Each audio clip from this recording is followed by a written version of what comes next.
मुंबई की भीड़-भाड़ वाली गलियों में ऑटो की आवाज़ों और सब्जी वालों की पुकारों के बीच रहता था एक 14 साल का लड़का अमन। उसका घर धारावी की एक झोपड़ी में था और उसका संसार था उसके अब्बा का सब्जियों का ठेला, जो दादर स्टेशन के पास लगता था। सुबह जल्दी उठकर अमन अपने अब्बा के साथ ठेले पर सब्जियां सजाता, रस्सियां कसता और ग्राहकों को बुलाता। पर इस रोजमर्रा की जिंदगी के पीछे अमन के अंदर एक सपना पल रहा था, मशीनों और कोडिंग का। वह हर बार जब बांद्रा कुर्ला कॉम्प्लेक्स के चमचमाते ऑफिस देखता तो सोचता, क्या कभी मैं यहाँ काम कर पाऊंगा? लेकिन उसकी जिंदगी की रस्सियां उसे बांधे रखती थीं। जहाँ पहुंचाने गया तो एक हाउसिंग सोसाइटी के बोर्ड पर एक पर्चा देखा, स्टेट टेक चैंपियनशिप भारत के लिए एक स्मार्ट समाधान बनाइए, जीतने वालों को स्कॉलरशिप और इंटर्नशिप मिलेगा।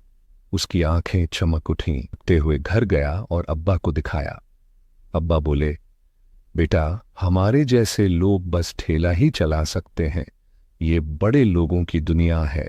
लेकिन अमन ने हार नहीं मानी। अमन ने अपने टूटे पुराने मोबाइल और पुराने कॉपियों से काम शुरू किया, लेकिन न कंप्यूटर था, न इंटरनेट, न कोई गाइड। जल्द ही उसे लगा कि वो कुछ नहीं कर पाएगा। शायद अब्बा सही कह रहे थे, उसने सोचा।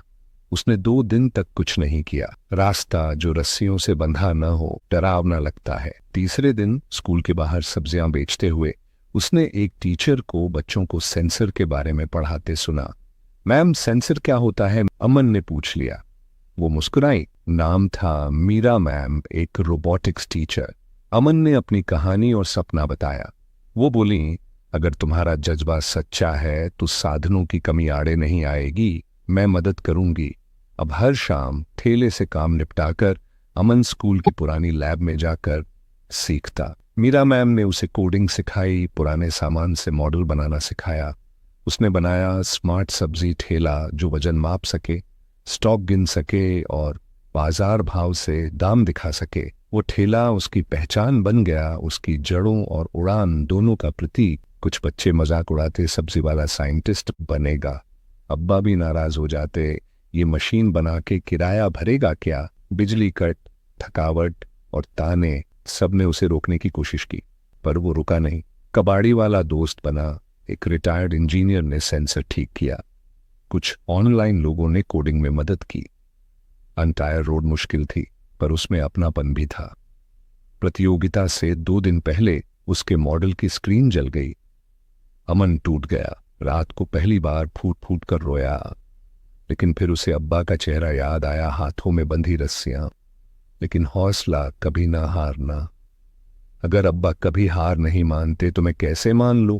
वो पूरी रात जाग कर मीरा मैम के साथ सिस्टम ठीक करता रहा। प्रतियोगिता में जब अमन ने अपना स्मार्ट ठेला दिखाया तो जज चकित रह गए। उसकी कहानी, समाधान और मेहनत ने सबका दिल जीत लिया। वो सिर्फ पहला पुरस्कार ही नहीं जीता, एक स्कॉलरशिप और स्टार्टअप इंटर्नशिप भी मिली। जब मंच पर उसने अपने अब्बा को बुलाया तो तालियों की गड़गड़ाहट में आंखें नम हो गईं। कुछ महीने बाद अमन एक प्रतिष्ठित टेक इंस्टीट्यूट में पढ़ रहा था। हफ्ते के अंत में वह अब्बा के साथ ठेले पर भी मदद करता, लेकिन उसने अपनी जड़ों को कभी नहीं भुलाया। उसने एक छोटा सा वर्कशॉप शुरू किया, अंटायर रोड, जहां गरीब बच्चों को कोडिंग और रोबोटिक्स सिखाता। सालों बाद अमन एक सफल एग्रीटेक इनोवेटर बना। उसका स्मार्ट ठेला अब एक डिजिटल प्लेटफॉर्म बन गया जो हजारों ठेले वालों की मदद करता था। एक इंटरव्यू में पत्रकार ने पूछा, अमन, आपने हार क्यों नहीं मानी? अमन मुस्कुराया, क्योंकि मुझे पता था कि जिंदगी की रस्सियां मेरे हाथ बांध सकती हैं, पर मेरे सपनों को नहीं। कभी हार मत मानो। जिंदगी में चाहे कितनी भी रस्सियां बांधें, एक अंटायर रोड हमेशा होती है, बस उसे पकड़कर चलना पड़ता है।